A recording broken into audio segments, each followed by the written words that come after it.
Someone makes you feel guilty. You explain yourself. They push harder. You give in. And then you wonder, how did they control me so easily? But what if you could become almost impossible to manipulate? Not by becoming cold, but by becoming emotionally intelligent. Manipulation doesn't always look evil.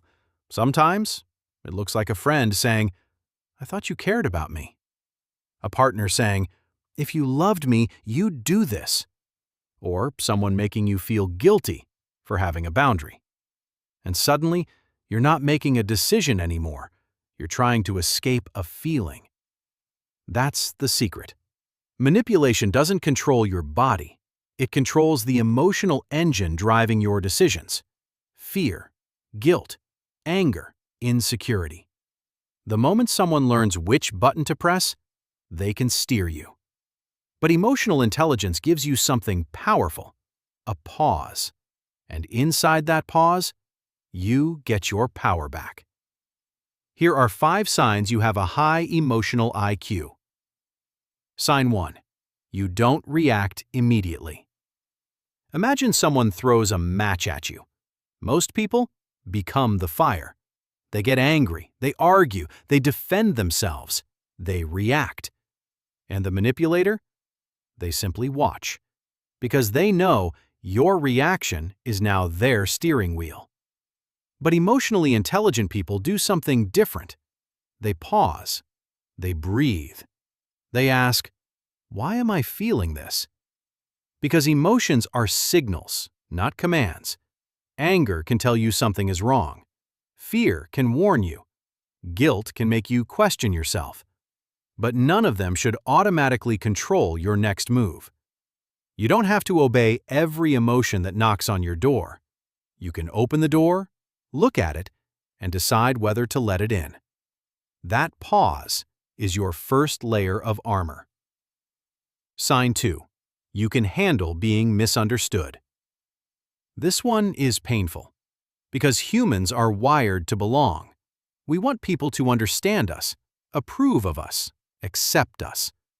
And manipulators know this. They may say, "You're selfish. You've changed. Everyone thinks you're difficult." And suddenly, you start defending yourself, paragraph after paragraph, trying to prove you're a good person. But here's the truth. You don't need everyone to understand you. Sometimes, people misunderstand you because understanding you would mean losing control over you. High emotional IQ means you can tolerate the discomfort of being misunderstood. You don't chase every accusation. You don't climb every ladder someone throws at you.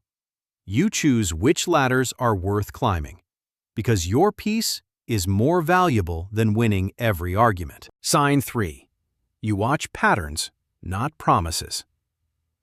Words are cheap. Behavior is expensive. Anyone can say, "I'll change. Trust me, it won't happen again." But emotionally intelligent people don't just listen to the speech.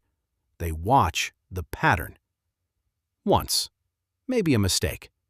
Twice, maybe a coincidence.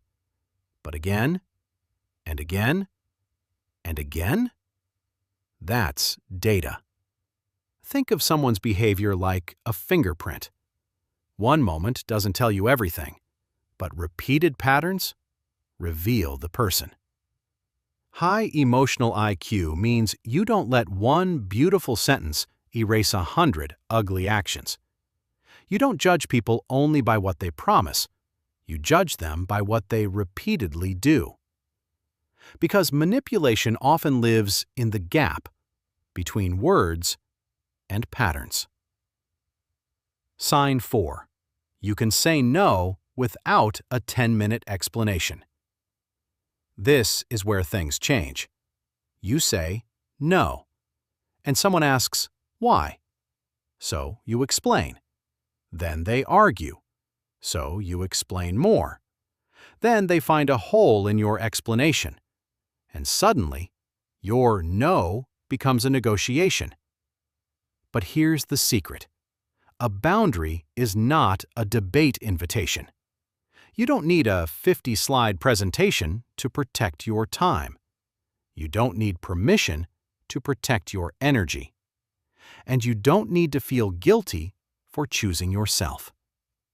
High emotional IQ means understanding this: you can disappoint someone without betraying yourself.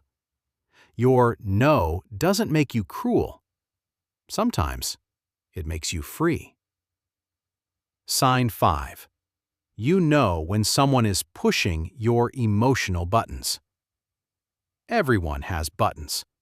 Your insecurity, your fear of rejection, your need for approval, your fear of being alone. A skilled manipulator looks for those buttons. Then they press. You're too sensitive. Press. Nobody else would put up with you. Press. Fine, I'll just leave.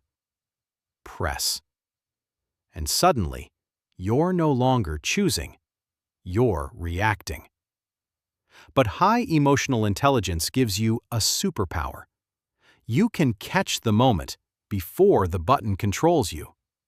You think, wait, why did that sentence affect me so much? What are they trying to make me feel? Is this emotion actually mine? Or is someone trying to manufacture it? And that question changes everything. Because once you can observe your emotions, you become harder to control through them. You stop being the puppet and start becoming the person holding the strings. Being emotionally intelligent doesn't mean you never feel angry. It doesn't mean you never get hurt. And it doesn't mean you'll never be manipulated. You're human. You'll still have buttons. But now, you'll know where they are. You'll feel the emotion without becoming the emotion.